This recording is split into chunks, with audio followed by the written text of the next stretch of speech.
My name is Tevita Pahulu. I'm a junior at Saratoga High School. Current interests, play football. I feel like everyone knows that. Obviously, the dream is to go D1 for football. It's tough. Like, keep up with school, go to practices, perform during games, be lifting. Tough career, but I plan on. Personally, I have a couple of coaches. Starting off with Coach Archie. Coach Archie taught me a lot. He taught me how to work you put in the weight room can benefit you and also in the classroom. The beginning of this football season, Coach Archie and my case manager worked a lot, just like keep me in the football program, like just bringing me to class, keeping up with my work, and like showing up to practice. He taught me how to love football and love everything that I do. Same goes for Coach Matos, which sadly won't be here next season. He taught me how to love my teammates, love my team, play for my team. When I first meet people, first like things they tell me is look like a scary dude, but whenever I meet people, I try to like come in with like a soft, calm manner. You know what I mean? A lot of people, especially when I play against them, opposing teams, they'll always come up to me saying like, "Oh, you're like this and that." Like, I always tell them like, "Thank you." Like they wouldn't expect me to be like a nice dude. So I try my best to be as nice as possible as I can to people. The thing I learned is caring for other people's needs. Teammates, you never know what they're going through. Same goes for coaches. They have their own family. They have things they have to worry about. You just never know what's going on. Just showing up. You just have to show up. It's probably the biggest advice I can give you. Like everything you do, just show up. The most memorable moment I had was my first year playing football, sophomore year. It was my first time playing a team sport, so everything was new to me. When I first joined the team, they were just so welcoming.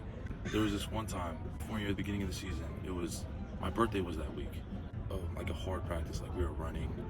After practice, my mom came and she bought the whole team pizza. She brought hella cake just to celebrate my birthday. Expressions on my teammates' faces, like they were so happy. That was probably the most memorable moment for me.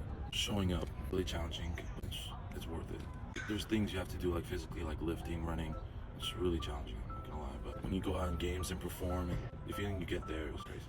Just show up to class, show up to practices. If you're feeling it, it's there. If not, show up. Yeah, emails. You send like your game footage. You send it to you email it to college coaches. What's your PRs and lifting? Like how active you are. Because college coaches, they're just like first what they do when they're like going through the recruitment process, they figure out who you are, like what type of person you are. Like how are you in class? How are you with teachers? How are you with school staff? How are you with your teammates? That's really important, obviously. Based off that, like they figure all that out and they figure out how you play. I can only choose 3 words: kind, soft, big. I'm not gonna lie, in the beginning it was a big problem. Coaches would always tell me, because every time I would injure someone or like it was just hurt a lot for me personally. But then coaches taught me that like it's part of the game. Oh, my back. I had a tackle. So coach, a game during Harbor. I tackled someone wrong. I landed on my back. I couldn't show up to practice. I didn't know if I could play the next game. Sing advice, show up. Music. Into a lot of music. I hang out with teammates before the game. Listen to music. We just like hype ourselves up. It's really fun. My parents, my coaches, and my teammates. I just take deep breaths and listen to music. Which one brings you more happiness? Which one do you feel more comfortable with? Just show up. Show up.